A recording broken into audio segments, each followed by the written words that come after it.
Hey friends, Cinema Recapped here.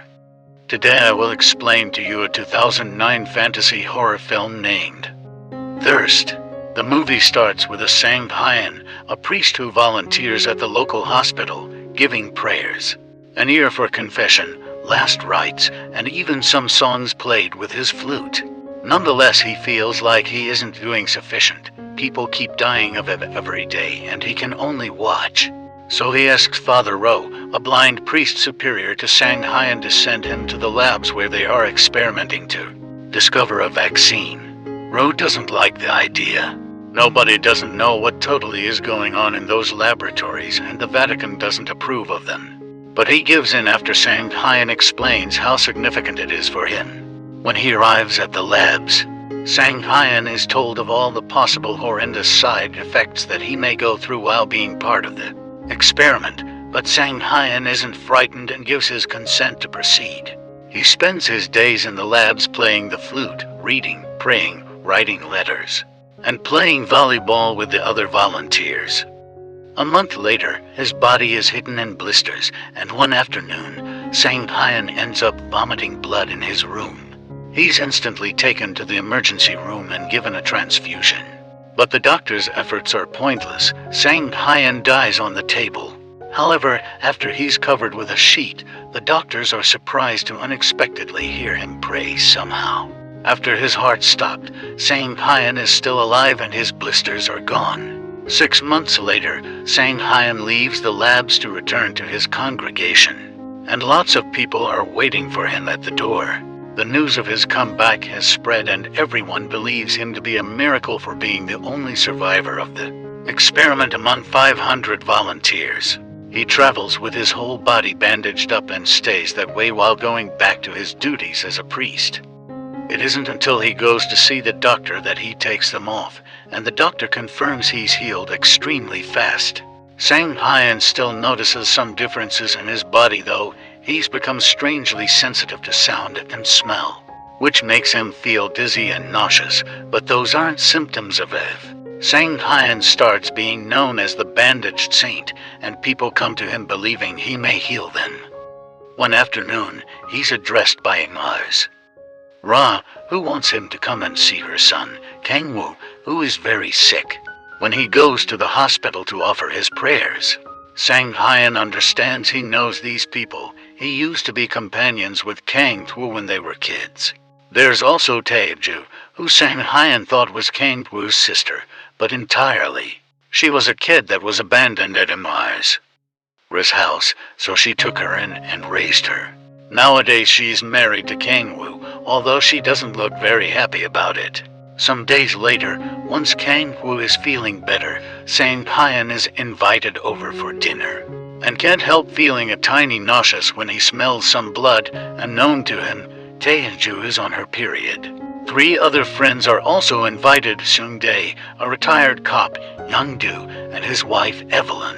They spend the twilight chatting and playing mahjong, although Sanghayan can't stop watching Taeju, particularly when her husband grabs her to tickle her and accidentally drops her on the floor. She nearly slaps him for it, but instead, she leaves the building and goes out for a run while barefoot. Once the night is over and everyone leaves, Taeju watches her husband sleep and pretends to stab his mouth with her string scissors over and over.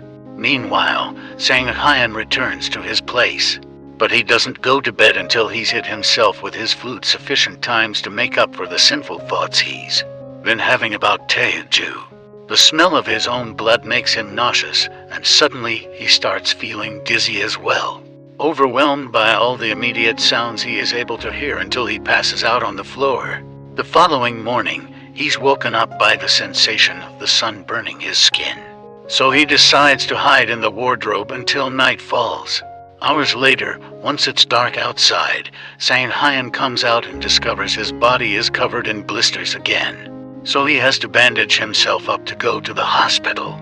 There, he gives his blessings to a dying woman and senses her as he does so, accidentally getting blood on his fingertips that he can't help licking, not being able to take it anymore. Sanghayan visits a patient that is in a coma next and drinks his blood promptly from his fur tube. This cures his blisters and allows him to take the bandages off again.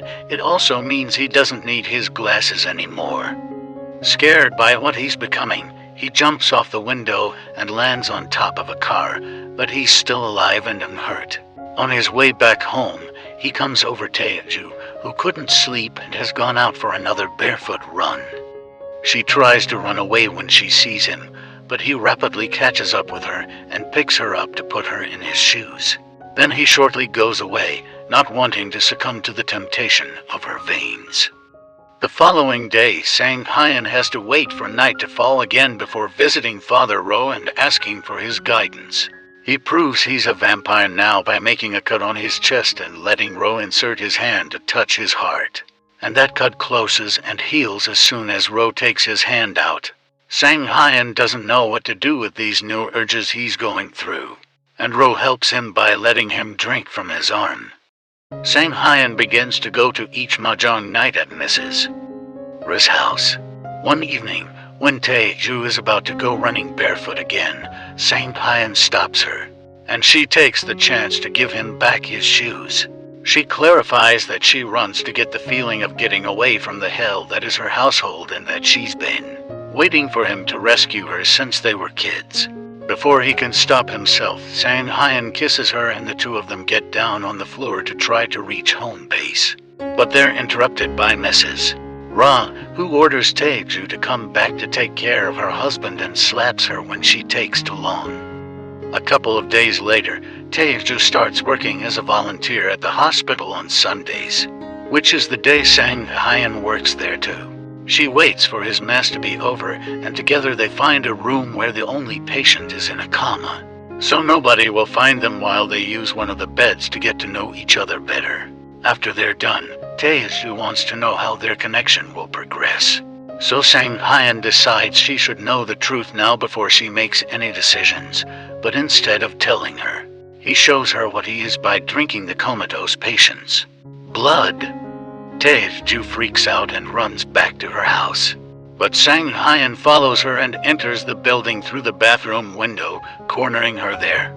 He promises her that he hasn't assassinated anybody and says that being a vampire shouldn't be different from having any other kind of illness before picking Taeju up to take her away with him into a better life.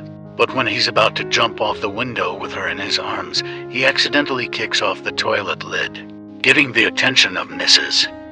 Ra, so Sang Hyen rushes away alone before he's discovered.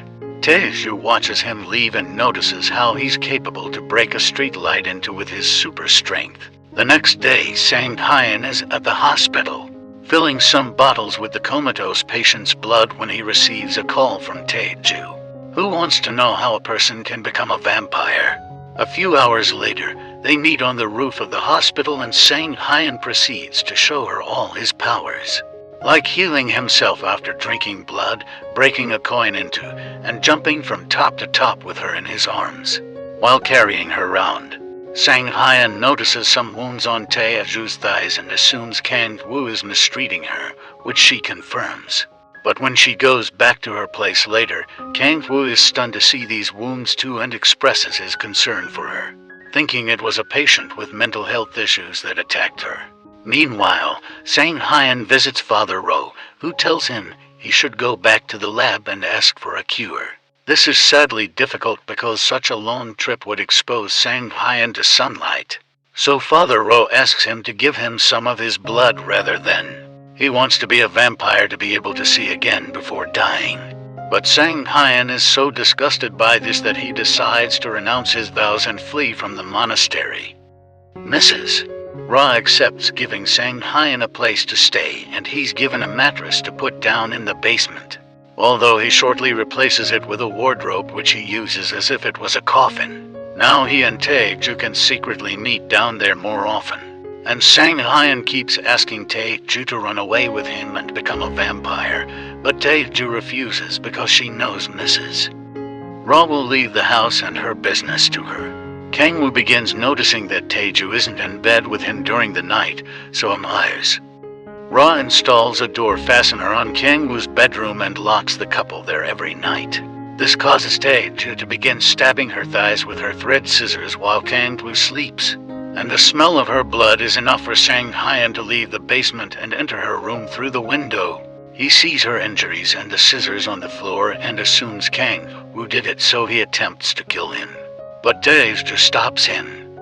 This doesn't mean she doesn't want him to do it though, they just need a better plan. Some days later, Sang Hyan, Tae-jun, and Kang Woo go fishing in a restricted area. While Kang Woo is busy with his rod, Sang Hyan jumps on him and drags him into the lake to drown him. Kang Woo battles in the water, trying to get out, but Sang Hyan drags him back down until he cannot breathe anymore. Once Kang Woo is dead, Sang Hyan returns to the boat and hugs Tae-jun to celebrate her newfound freedom. But their enthusiasm causes them to accidentally flip over the boat and Tae-jun falls to the water as well. The police and an ambulance arrive quickly afterward, and they take an unconscious Tae-jun away while Sang Hyan jumps back into the lake carrying a giant rock that he puts on top of Kang Woo's body after hiding it inside of a sunk cabinet to keep it from floating to the surface. After answering the police's doubts, Sang Hyan goes to see Father Ro to confess what he's done. But all Ro cares about is becoming a vampire. So Sang Hyan kills him with his own Swiss knife and proceeds to drink his blood. Then he wraps up the body and puts it in his car, driving it all the way to a cliff to toss the body far into the ocean. The police can't close the case until they find the body, and Tae-jun starts having illusions of Kang Woo appearing around her.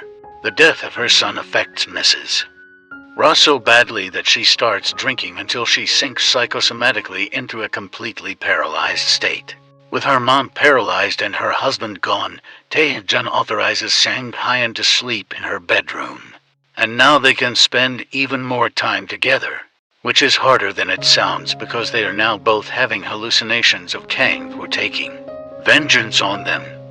Days pass and Tae-ju keeps taking care of her paralyzed mother, applying her makeup, washing her, and taking her out in her wheelchair so she can have some fresh air and sunshine. One afternoon, young Do visits her alone because Evelyn is on a trip and brings Tae-ju some cash, claiming no woman should be alone before trying to take advantage of her. Tae-ju kicks him and attempts to escape, but young Do grabs her and forces her to stay and please him. By the time Tae-ju eventually gets to leave, night has fallen, and she comes across Sang Hyan on the streets, who gets unhappy when he smells young Do on her body. Some days later, Tae-ju and Sang Hyan buy a cake and celebrate Ru's birthday. Remembering that her mom never celebrated her birthday, Tae-ju slaps Ra, and Sang Hyan slaps her in return for disrespecting her mother. Tae-ju wonders who he thinks he is to hit her like that and accidentally lets it slip that Kang Woo had never hurt her, which enrages Sang Hyan because that's the only reason why he agreed to kill him. Tae-ju disagrees, and after saying she's sure he would have killed him anyway because of resentment, she goes to cry to her mother about how scared she is, pretending to be a victim as well. Mrs. Ra may be paralyzed, but she can still move her eyes and hear everything is being said in front of her. So now she knows their little secret. After Tae-ju accuses him of cursing her family, Sang Hyan gets even angrier and hits Tae-ju, tossing her to the side. Mrs. Ra starts convulsing then, so he gives her CPR until she calms down, and Tae-ju usages that chance to run into another room. However, it's easy for Sang Hyan to catch up with her and capture her, determining to listen to her pleas and kill her so she can reunite with her husband.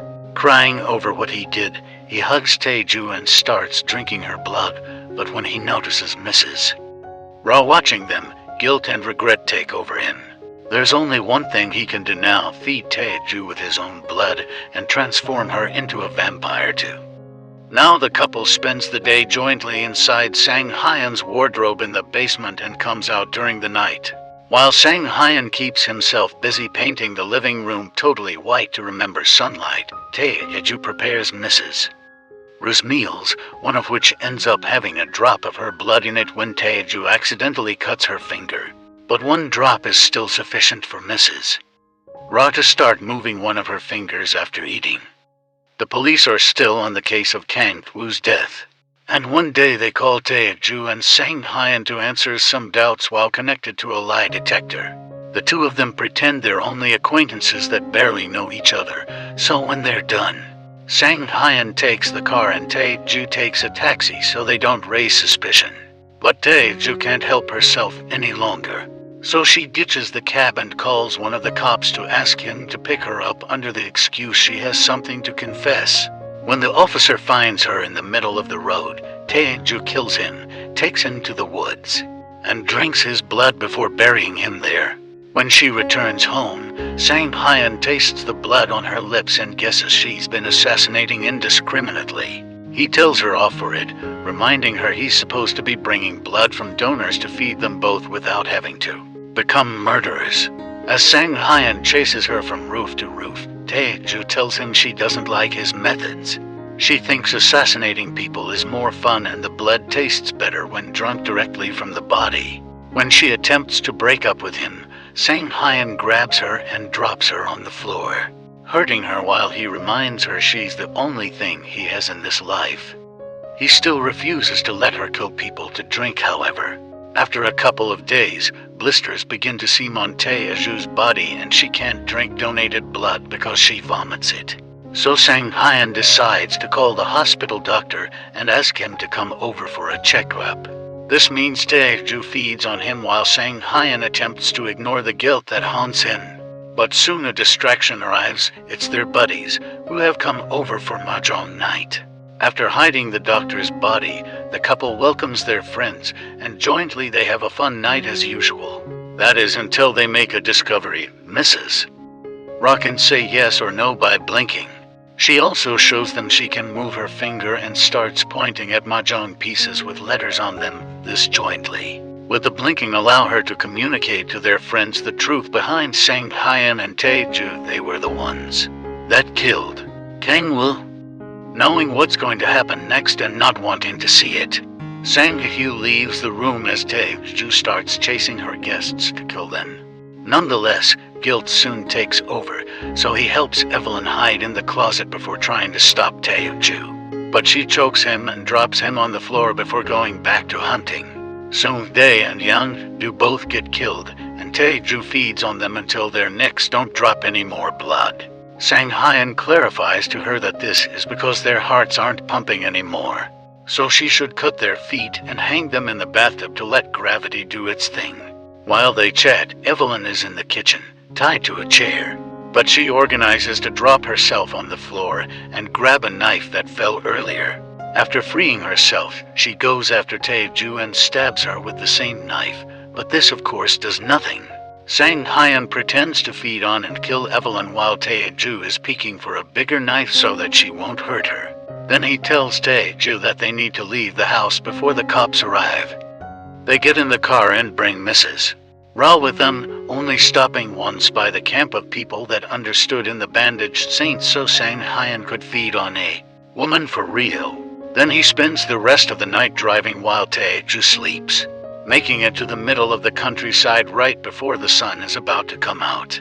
When Tae-ju wakes up and heeds there's nowhere to hide because she's stuck between an open field and a cliff, she freaks out and starts looking for a method not to die to the sun. She can't drive away because Sang-hyun has broken the key, so she tries hiding in the trunk.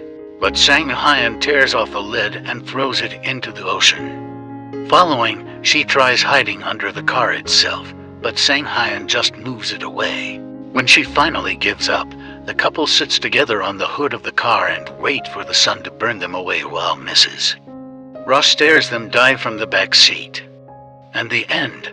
If you are a lover of similar content like this, take a look at my various videos, and if you love it, please burst the like button and make sure you subscribe to the channel and smash the notification horn. Take sight of you in the next video.